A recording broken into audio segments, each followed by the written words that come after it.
नमस्कार madam. Good morning.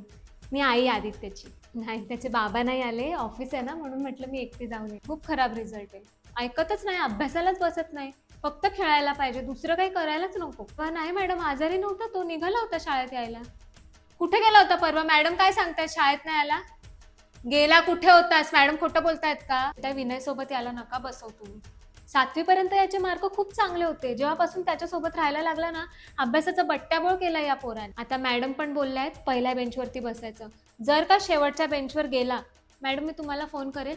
तुम्ही फक्त तेवढं मला सांगा. तुम्ही ओरडू नका, बिंदास झोडायला. माझी पूर्ण परमिशन आहे तुम्हाला. काय मम्मी काय? बरोबर बोलते मी.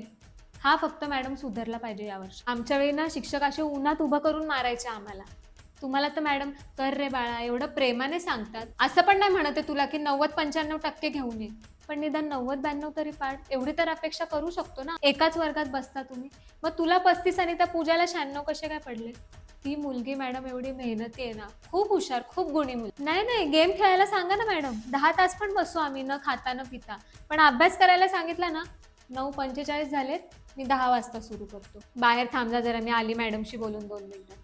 इथेच थांब आणि इकडे तिकडे फिरू नकोस. माझी लहान मुलगी आहे ना, तिचं पण एवढं टेन्शन येत नाही. मला एवढं याचं टेन्शन आलं. थकलोय आम्ही दोघं पण आता. खरं तुम्ही पण थोडं तुमच्या बाजूने त्याला सांगत राहत जा. म्हणजे कसं त्याला पण एक धाक राहील ना शाळेमध्ये पण. तो एकदम स्ट्रिक्टली वागा.